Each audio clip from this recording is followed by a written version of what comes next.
garoonka diyaaradaha Dr. Shaati Gaduud Airport ee magaalada Baydhabo ee xarunta gobolka Bay ka sugana boqolaal shacab iyo uga dhamaantii oo ka sugayeen hadhawaayowka wafdiga sida wada jirka iyo hogaamiyaha gudoomiyaha golaha shacabka baarlamaanka federaalka Soomaaliya iyo gudoomiyaha golaha shacabka baarlamaanka jamhuuriyadda Djibouti anas oo hadeereen magaalada Baydhabo ee xarunta gobolka Bay madaxweynaha dawlad goboleedka Koonfur Galbeed Soomaaliya Mudane Cabdicasiis Xasan Maxamed Laftagaran gudoomiyaha golaha wakiilada dawlad goboleedka Koonfur Galbeed Mudane Cabduqaadir Shariif Sheekuna Maye wasiira xildhibaana maamulka gobolka Bay kan degmada Baydhabo iyo boqolaal shacabka reer Baydhabo ayaa ka dhawaayay wafdiga garoonka diyaaradaha Dr. Shaati Gaduud Airport ee magaalada Baydhabo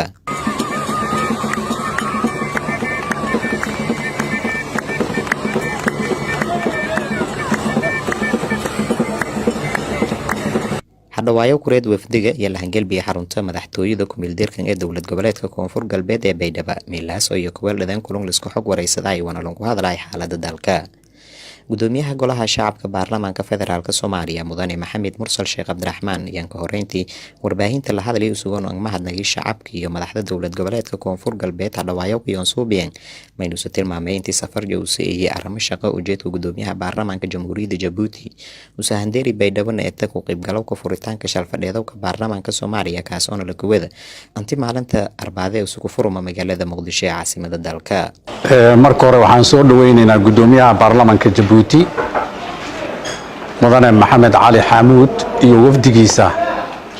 oo Soomaaliya ku yimid booqasho rasmi ah gaar ahaan halkaan soo booqday Koonfur Galbeed gudoomiyaha waxaan ku martiqaadnay asaga iyo wafdigiisa inay nagala qayb galaan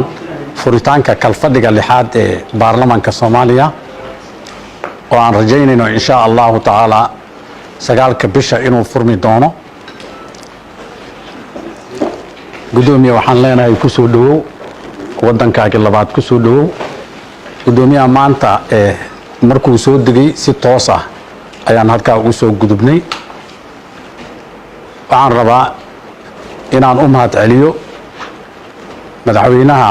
dawlad goboleedka Koonfur Galbeed Mudane Cabdicasiis Laftagaran runtii oo noo sameeyay soo dhaweyn aad u diiran oo runtii walaalkay Maxamed Cali iyo wafdigiisa loogu talagalay saas oo kale gudoomiyaha baarlamaanka iyo ku-xigeenadiisa iyo mas'uuliyiinta kale oo madaxweynaha garab ku siinayay soo dhaweynta qiimaha badan iyo bulshada reer Koonfur Galbeed oo maanta runtii aan dareennay inay yihiin dad dawladnimada macnaheeda fahamsan aad iyo aad u mahadsantihiin gudoomiye mar labaad soo dhawow wadankaaga ku soo dhawow labaad aad u mahadsantihiin gudoomiyaha baarlamaanka jamhuuriyadda Djibouti Mudane Maxamed Cali Yasaas oo kale warbaahinta la hadlay maynuus eedanka mahadnaqay shacabka iyo madaxda dawlad goboleedka Koonfur Galbeed hadhawaayo iyo muujiyowka jaceelka iyo qaban walaalnimo iyo muujiyeen maynuus sidaas oo kale bogaadiyay madaxda dalka sida fayleeyo dadaalahayaan ku kabadowka dagaaladii ku dhigay dalka fiirkii annahan dayusnahne dayusui annahan dictu nitabahi federaalka baarlamaanka bahayni Maxamed Mursal inafak inah yimiti wafdi hafak kursiga dagaxsa lama haka akil kadagala yunhabay shicbina soolisihi aw makafta ka bahaynihi